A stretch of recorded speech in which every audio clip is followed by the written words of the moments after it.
Merhaba arkadaşlar. Bugün GSM iletişimde Samsung G973 kodu olan Galaxy S10 batarya değişimi nasıl yapılmalıdır? Batarya değişimi sırasında nelere dikkat etmemiz gerekir? Bu konuda bilgi vermeye çalışacağız.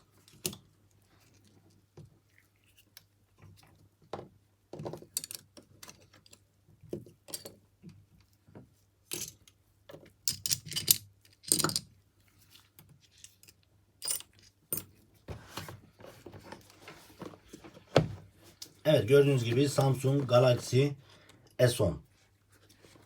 Bunun batarya değişimi nasıl yapılıyor? Bunu sizlere göstermeye çalışacağız. Bilgi vermeye çalışacağız bu konuda.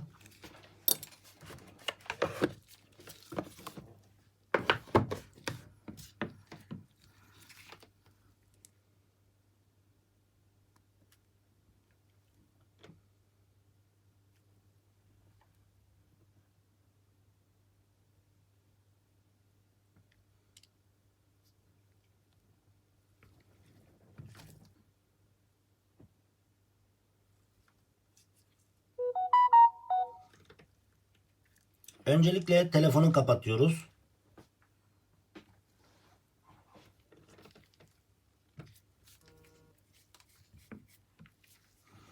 Arkadaşlar, batarya değişimi yapılması gerektiğini nasıl anlarız bir telefonda? Örnek benim bataryam bitmiş mi bitmemiş mi, bunu nasıl anlarız? Bataryanız örnek olarak konuştuğunuzda %70 iken bir anda %20'lere düşüyor ise veya batarya şiş ise, zaten bunu arka kapaktan şiş olduğunu anlıyoruz. Hafif böyle şiş oluyor.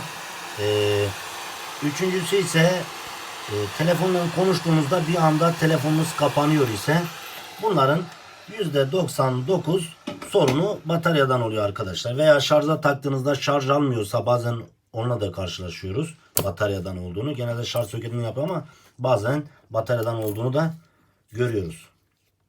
Arkadaşlar, bu vantüzü kapağı sökeceğiniz yere yakın tutuyorsunuz. Daha sonra yavaş yavaş kenarlarını açıyorsunuz. Kapağın kenarlarını açıyoruz.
Evet, NFC'nin üzerindeki vidaları söküyoruz. Toplam 9 adet vida sökmüş olduk. NFC'nin üzerindeki vidaları sökünce arkadaşlar batarya soketini çıkartıyoruz.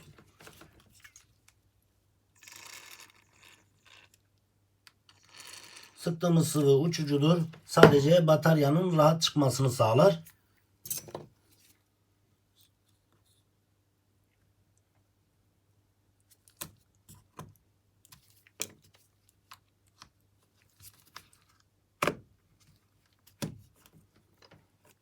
Evet, gördüğünüz gibi bataryayı çıkarttık.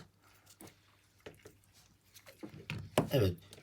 Örnek yeni bataryayı tekrar, bu eski batarya bitmiş batarya farz edelim. Yeni bataryayı tekrar takalım. Batarya değişimi bu şekilde yapılmaktadır arkadaşlar. Yani batarya değişiminde şu altları açmaya gerek yok. Bu videoda sadece batarya değişimi yapılırken nelere dikkat etmemiz gerekir ve batarya değişimi nasıl yapılmalıdır, nasıl yapılır, bu konuda sizlere bilgi vermeye çalıştık.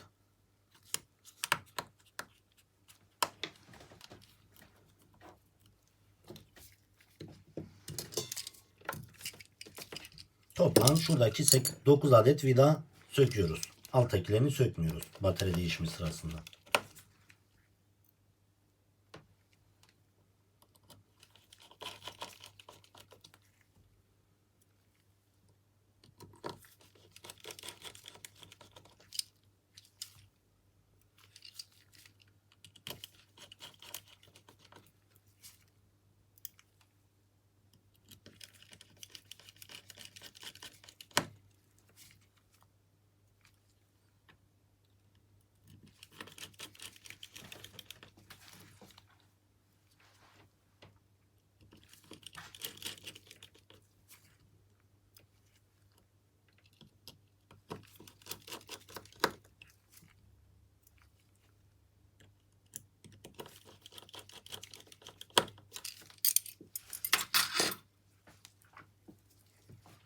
Evet, son olarak kapağı da takıyoruz. Kapağı oturturken simetrik milim milim ayarladığınıza emin olduktan sonra kapağı oturtuyoruz.